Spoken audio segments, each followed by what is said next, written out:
Hello everybody, what is going on? My name is Lloyd Knox. I represent Hit Squad TV, and I want to thank each and every single individual that's tuned in to the Team Hit Squad broadcast slash podcast. Now, we're going to wait a couple seconds. We're going to allow a couple people to come in before we get this going. So let me share this. Make sure that everyone gets an opportunity to watch this interview. It's going to be a good time. I want to make sure everyone is having a fantastic Thursday. I'm having a great Thursday myself. Got a lot of fantastic work done. I'm also excited for the trips that are going to be coming on for the next couple months for Team Hit Squad. It's going to be great, and that also includes Hit Squad University, but we'll talk about that on a later time. Right now, we are almost about to get set and ready. Just want to make sure that we get an opportunity for everyone to come in, as well as get this shared on my personal page and as many pages as we possibly can, so we can get the best audience that we possibly can. Let me know in the comments. Let me know if you are all having a good day. I'm always having a good day personally. That's the way I try to live my life. Hopefully we all try to live the same way. Live through positivity and whatnot. There I am. I'm going to share myself. It's always weird seeing my own face going live while I'm actually going live. It's always strange. So, let me share this real quick, and then we'll get this entire podcast going. And going live. Because, hey, I guess you all needed to see all that. Alright, posting that. Successful. Done. Let's get into it. Everybody, thank you all for tuning into the Team Hit Squad podcast. This Team Hit Squad podcast is brought to you by Anabolics. You can check them out at anabolicskate.com. When you use the code word HitSquadTV, guess what? You're going to get yourself 10% off. And who doesn't like 10% off? Take the taxes off. Or some of you lucky states or whatever that don't have to pay tax, how dare you? Anyways, EmpireSkateShop.com. You can check them out at EmpireSkateShop.com. When you use the code word HitSquadTV, hey, get yourself 10% off. Whether you like Modas, you like some Rydels, they got all the options for you. You need a new S1 helmet, they got S1 helmets. Need a 187 pads, they got all of that as well. BigOTournament.com. All the teams are in. The countdown to the Big O starts coming up in April. Be ready. I'll be actually there doing live interviews exclusively for Big O. It's an honor and a pleasure to have been chosen to fill in such an incredible role. I'm excited for it. Another first you're going to see is the first time that we see Lady Trample in a Denver uniform, which won't be so weird in a way because we're used to seeing Lady Trample in blue and white when she was obviously playing for Victoria.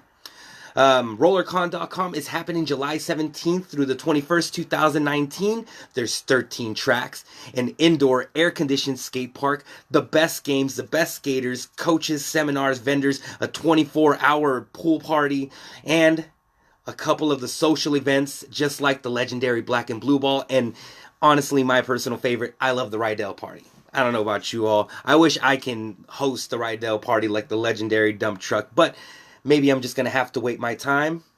Either way, be there July 17th to the 21st. RollerCon, I'm going to be there. Is it July yet? And before we go actually any further, I want to give a big shout out and happy retirement to Double Hexel Samuel Helton. He was and is a 4-time MRDA champion with the St. Louis Gatekeepers.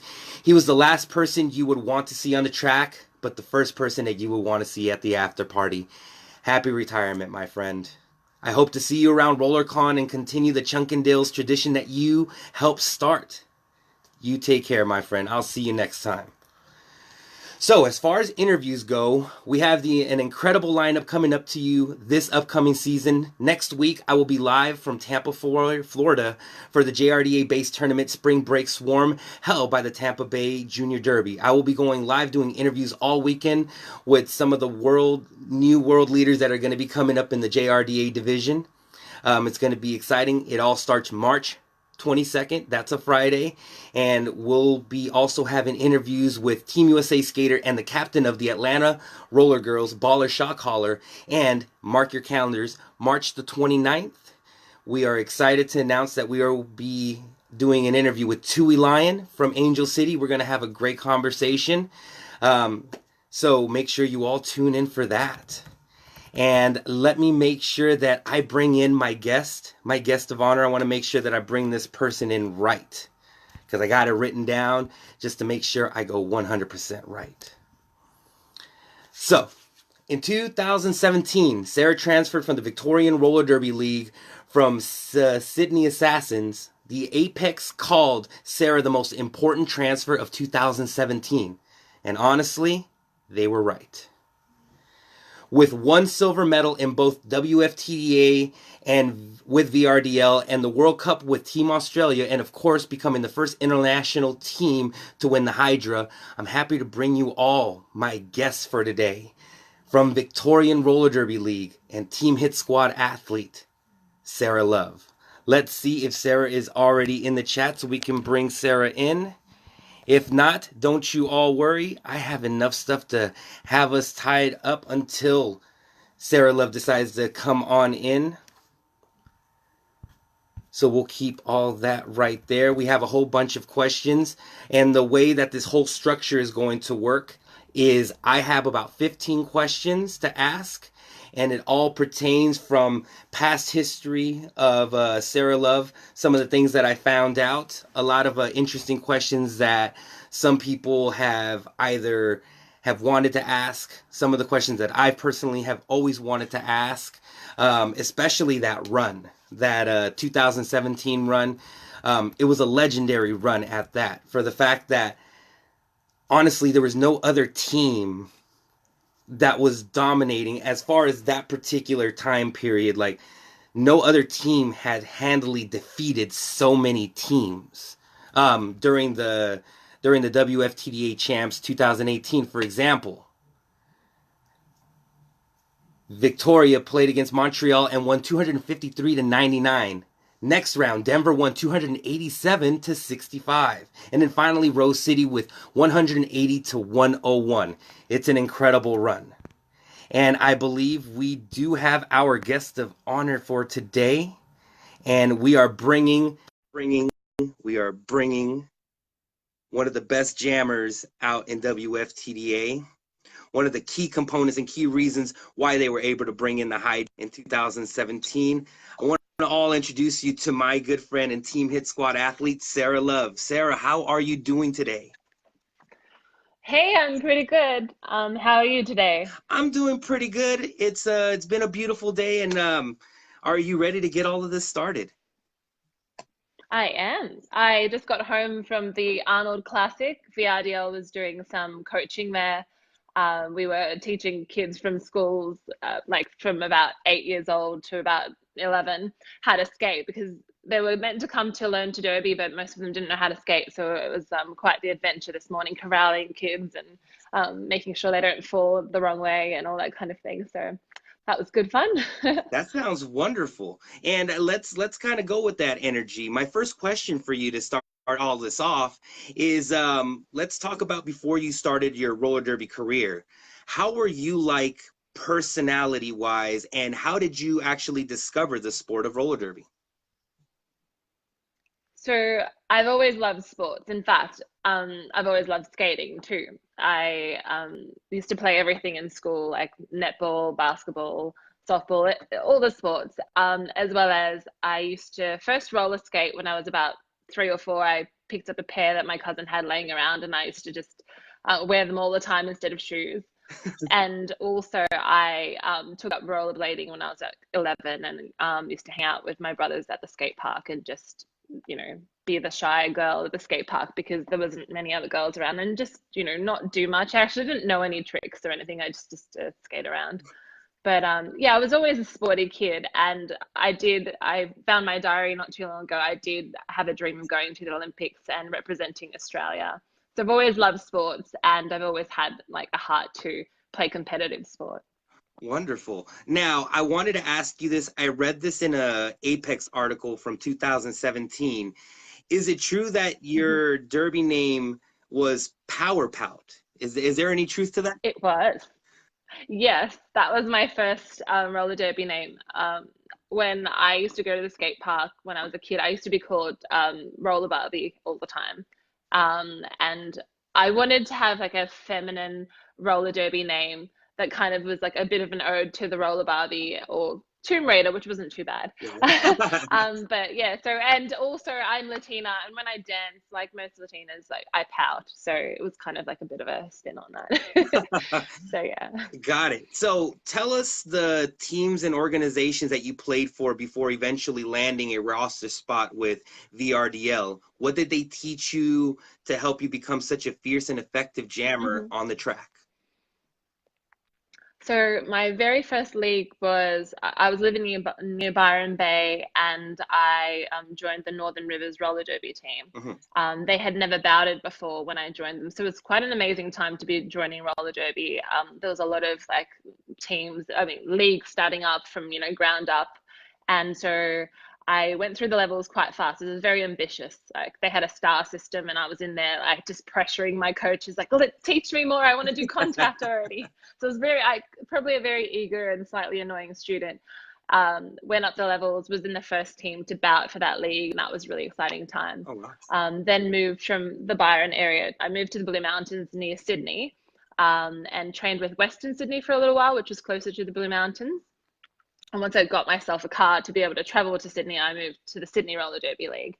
And with each of these, like kind of, ground up type of like, smaller leagues that are very much community and all that, I learned that you can really have fun in roller derby, and it's a beautiful community. I also learned that I was very competitive, and I had that spirit that, I would like rally up everyone in my league that was like-minded with like me, and we would like push each other hard. And I was definitely craving that. By the time I got to VRDL, I was like so ready to be pushed harder to level up. So yeah, I was pretty hungry. By the time I got to the white and blue, I was ready for that challenge. All right, and let's further touch up on that. When you joined VRDL in the midst of their legendary run to the Hydra, defeating Montreal 253-99, Denver 287-65, and then finally Rose City 180-101. No other team has dominated as you all did in Philly of November 2017. What do you remember from that time before you even stepped on the track representing Victoria? Well, when I first moved to VRDL, I didn't know what to expect, because I know that sometimes when you enter a team that has a culture of like being highly competitive, then people sometimes, might not be so friendly or be so focused on competition that they lose that team spirit that you have in the smaller communities. But I was very presently surprised. I joined the Bees in, I think it was August, and soon after that we went to a tournament, played with the Bees, and had the best time. I remember Pavey was in the Bees at the time, and she was running the warm up, and we were dancing, and I was like, wow, this is the best culture. I was really excited to be there. And then still found the same culture when I moved to the All-Star. So I noticed this amazing like team unity, and everyone supporting each other very strongly. So there was great like team culture, and then training culture. Everyone went to training and trained really hard, gave each other feedback. Like it was, I could see it was something that had been built over time by people who have been there for a long time, through the trial and error of trying to be better. I felt like the team culture had improved a lot to foster what the team has become. So yeah, I was very impressed from the moment that I joined the team, how well the leadership and everything works to make skaters better. Wonderful. Now, VRDL at the time helmed 8 of the top 10 defenders statistically in the world. What made that particular defense so strong that it held everyone down in historical fashion? The sheer tenacity of the players. I mean, if you look at the amazing people who came together at VRDL, like we're a league who train against ourselves most of the year. We only play overseas, 12 games a year. Like if you look at Scarlett and Bianca, they will do extra training just on their 2-wall by themselves for hours a week. And what comes with that repetition and that dedication is what you see on the track. People who are working really hard. And so statistically, you don't know where you fall until you go up against those other teams a couple of times a year. So I think that we raise the bar so high for ourselves that when we do play the world, you know, that's where we see that really pay off, like that hard work that we do every week. 100% true on that. Yeah, I think that's the only truth. Those blood, sweat, and tears. That's how they get where they are, and you know they are amazing. And I'm very lucky to go up against that kind of all. Absolutely. So before the eventual championship in 2017, VRDL hung around the semifinals and below for a good couple years. In your opinion, what do you think helped your team finally march past that hurdle and that kept VRDL out of the finals for so many years?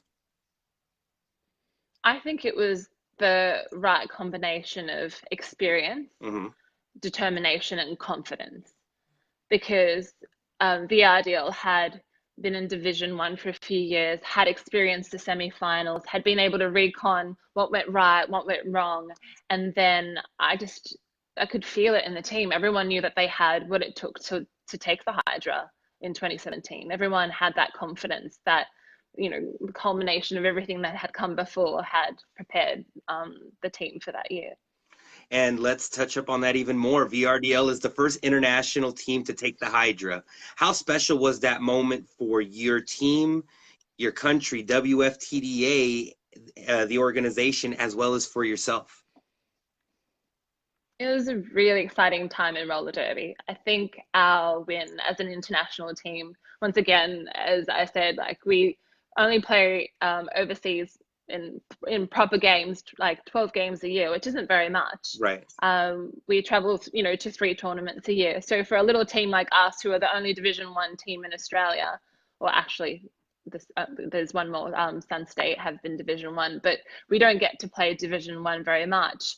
So it gives like the hope to all international teams that it is a very achievable thing, that anyone can win the Hydra if they apply themselves and they work hard. Like teams like that Argentinian team, what are they called, 2x2, and other up and comers, yeah, they're just amazing. Like they're just working so hard, and you can see the hunger in their eyes, and those are the kind of teams like us that we just really wanted it, and we trained like we wanted it, and that's exciting for roller derby, because that makes the Hydra achievable for everybody. It's not just like the American teams always dominating the sport because they have been the country where the sport started, but it's nice to know that international teams can make it. So yeah, I think it was an exciting time to be a part of, and exciting on a lot of levels. All right, so the 2018 saw the dominance continue, but without some key players, mainly Christy Demons. Can you tell me what Demons taught you or spoke to you about before leaving for retirement? Now, we're talking about Christy Demons, I have an admission to make, because I have never really fangirled anyone. I'm a bit of a maybe a proud sod in that department, where I was always like, they're going to be my equals one day. I will not fangirl, except for Christy. I don't know if I could ever see myself as an equal to Christy. Before I even dreamed of playing Division 1, I would go to all her boot camps and be taking notes, and just be there learning from Christy Demons. She taught me so much. I love the way she thinks, and she might be retired, but I'm still holding on to the hope that she'll come back. And she taught me so much about how to think about roller derby, right? Like the way that she thought about the rules and strategy and so many different things. I learned so much from her. I can't tell you one thing that I learned from her, because I feel like so much that I do was heavily influenced by her, and I miss her so much. And the beautiful thing is she still is very much like watching our team and sending us things when our games are on. She would always be sending us messages and stuff. So her and Shayna are still involved, like, sending us information and advice and, high fives and all sorts of things. So how wonderful. Yeah, love Christy Demons. Miss her very much. All right, so VRDL had an impressive run at Champs 2018 in New Orleans, Louisiana, eventually culminating in a silver medal. What were some of your favorite memories from both that weekend as well as your championship war against Rose City? Well, I think my favorite memory is probably a lot of people's favorite memory is when we all skated out on the warm-up track in the game against Denver, Hmm. and they were all wearing the "Not Here to Flirt" shirts in maroon. Yeah.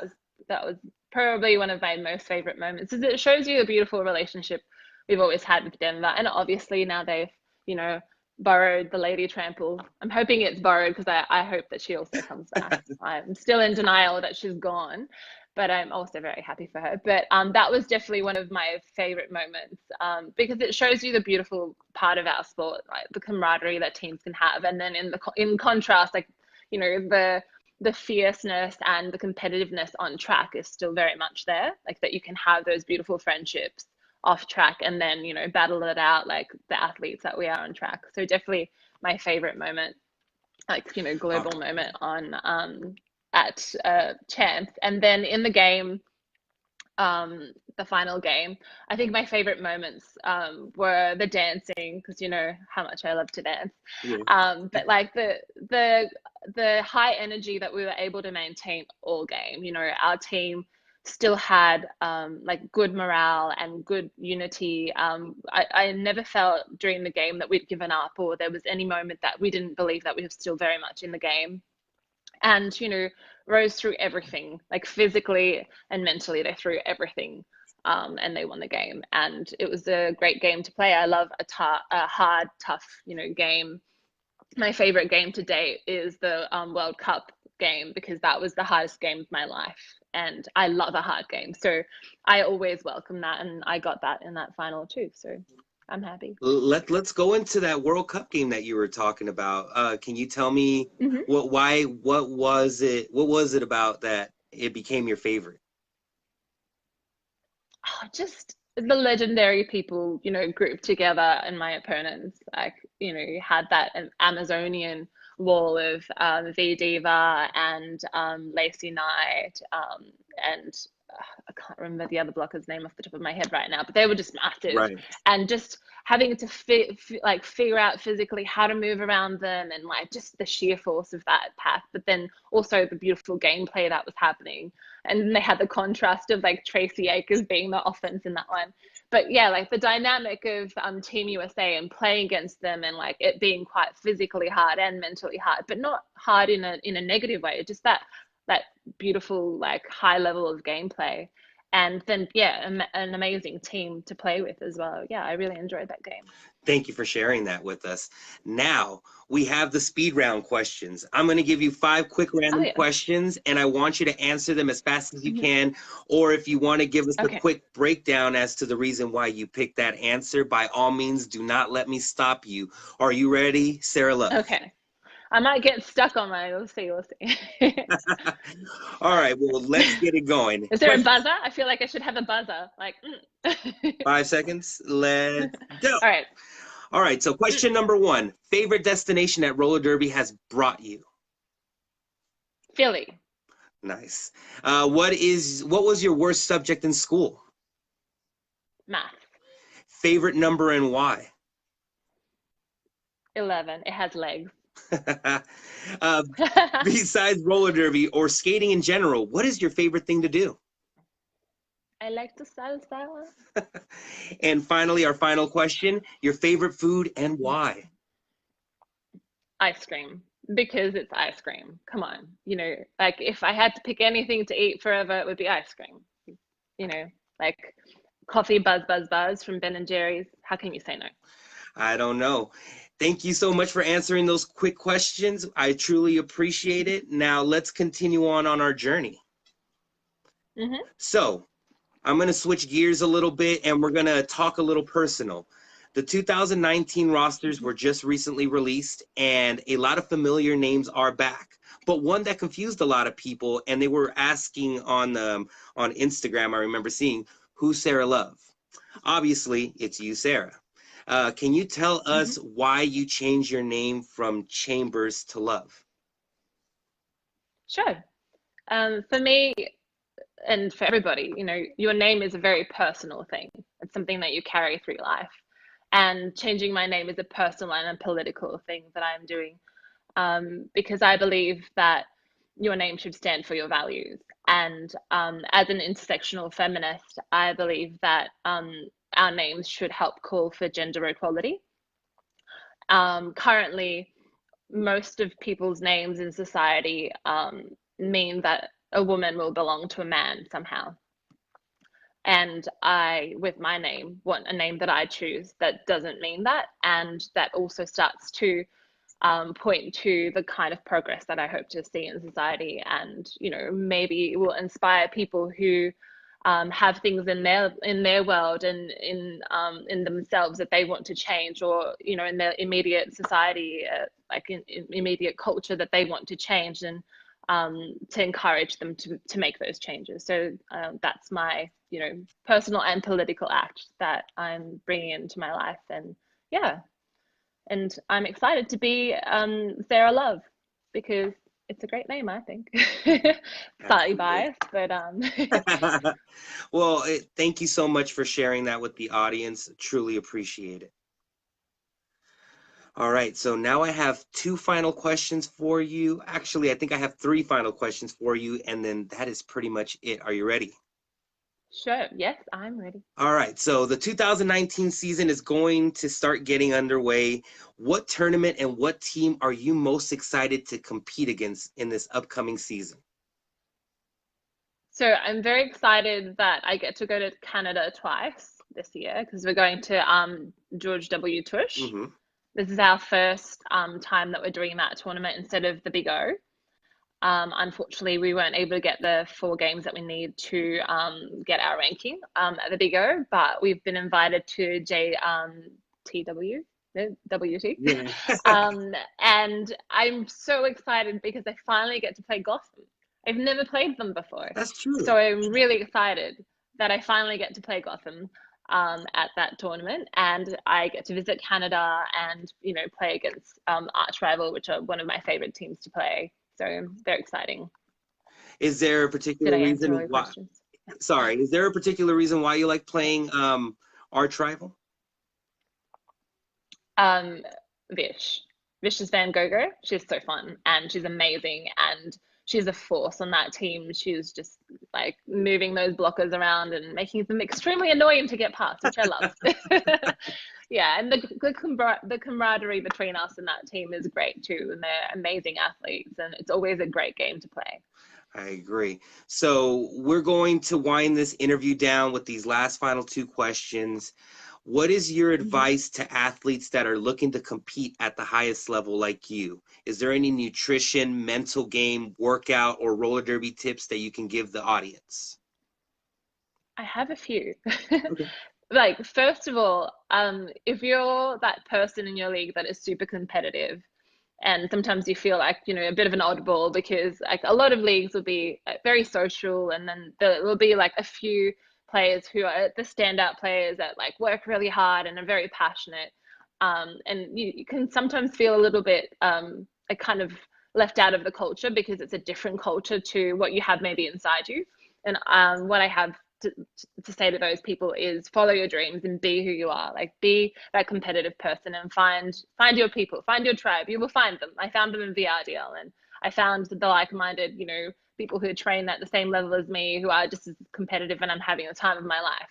But if you don't find your tribe, then and you can't be genuine yourself, you might not enjoy the sport as much. So just be you and find your tribe.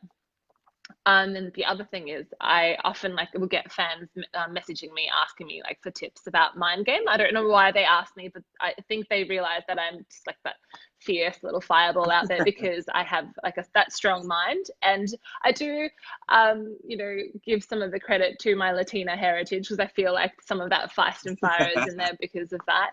But I love the book Mind Gym, and I use that a lot for visualization, and like to work through some of those hard head spaces that you have, sometimes getting past some kind of difficulty, either with yourself, with your team, or with your performance.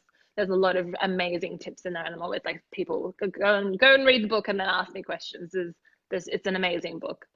And foam rolling is my other obsession. Maybe some people have had a peek of me. I'm like the only one in my team making love to the foam roller on the ground before the game. But it's really saved me from injury because I work so hard and push my body so hard. And that if I wasn't foam rolling, or before I started doing it, I used to get a lot of like strained ligaments on my hamstrings and adductors and stuff like that, and my ankles. And now I roll religiously before every session, and it's made such a difference. It's really helped. So, and I've got nutrition tips and a whole bunch of other stuff, but I think I'll leave you with that now. It's like, I could talk a lot. And finally, our final question: when the dust settles and you hang up your competitive skates for good, what is the legacy that you want to leave behind? I think the legacy that I want to leave behind as a human is the same as what I'd want to leave behind in roller derby, is to encourage people to believe in themselves and be themselves, because there's just so many different beautiful souls out there, and if you get to be yourself and enjoy who you are, instead of letting insecurities or past traumas or anything like that like be your hang-ups and stop you from living your dreams and enjoying who you are in this world. That's a real sad thing. Whereas the contrast is sometimes things are hard, but being who you are and enjoying that and just letting go of the the baggage is amazing. And yeah, follow your dreams. Sarah Love, that's all the questions that I have for you today. Thank you so much for stopping by, having a conversation with me. I truly 100% appreciate it. You're very welcome. Anytime, Lloyd. All right, my friend, I'm going to keep up with you throughout the season, and I'll bring you in for more questions if you don't mind.